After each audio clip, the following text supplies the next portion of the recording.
বিশাল ভূমিকম্পৰ পাছত এইবাৰ অনুভূত মাইনাও ব্ৰহ্ম। পান দোকানী মাইনাও হঠাৎ হল কোটিপতি। চাইকেল চলোৱা স্বামী এতিয়া ফৰ্চুনাৰৰ মালিক।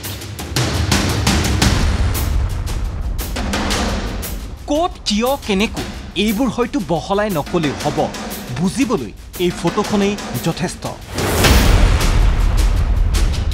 আলমিৰাত জাপে জাপে কাপোৰ নহয়, আছে বেঙুনীয়া বান্দিল, আছে জাপে জাপে 500 টকীয়া খমখমীয়া নোট।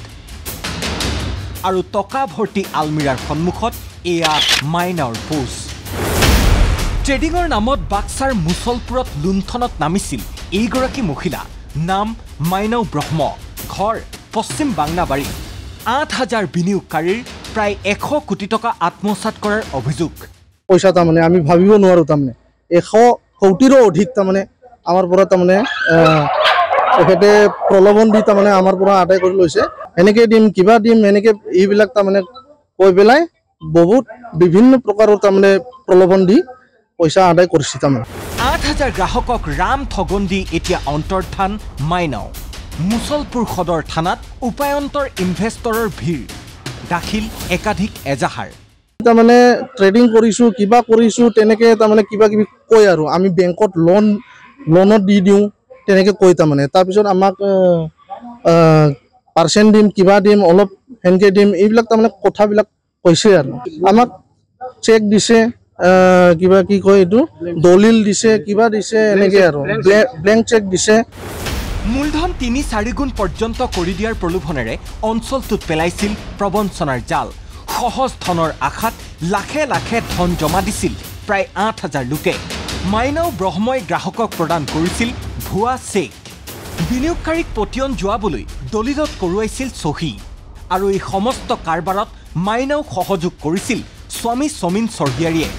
যেতিয়া সি বিজনেছ কৰিছিলে তাৰ পইচা বা মানি বুলি আমি তাৰ পকেটত দেখাই পোৱা নাছিলোঁ। আমি ট্ৰেডিঙৰ কাৰণে গাঁৱৰ মানুহবিলাকক বা অঞ্চলৰ মানুহবিলাকক তেখেতে ক'লাক, তাৰ কাৰণে ৰাইজবিলাকে তাক ট্ৰেডিং কৰাৰ কাৰণে এটা কিবাটো দিলাক।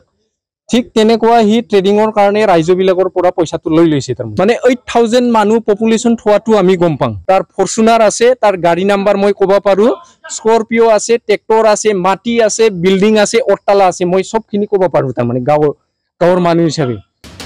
খুব কম দিনতেই পান দোকানীৰ পৰা কোটিপতি হ'ল মাইনাও। শান্তিপুৰৰ এটা ভাড়া ঘৰত খুলি লৈছিল কাৰ্যালয়। মুছলপুৰত ঘৰ মাটি ক্ৰয়, লগতে বৰ্তমান কেইবাখনো বিলাসী বাহনৰ মালিকনী মাইনাও। এইটো RCC এতিয়াও নিৰ্মীয়মান অৱস্থাতেই। পিছে বিশাল চুমি বাহিনী স্বপ্ননীলৰ কাহিনী পোহৰলৈ অহাৰ পাছতেই চকু খোল খালে সহজ ধনৰ আশাত বন্দী একাংশ ইনভেষ্টৰৰ। পিছে গ্ৰাহকৰ মনত সন্দেহ উপজাৰ পূৰ্বেই আত্মগোপন প্ৰবঞ্চক দম্পতীৰ। মাইনা অ' বুলি মাইনাওক বিচাৰি মুছলপুৰ থানাত এতিয়া ভিৰ বিনিয়োগকাৰীৰ। শালবাৰীৰ পৰা লৱ কুমাৰ দাসৰ ৰিপৰ্ট, ND24।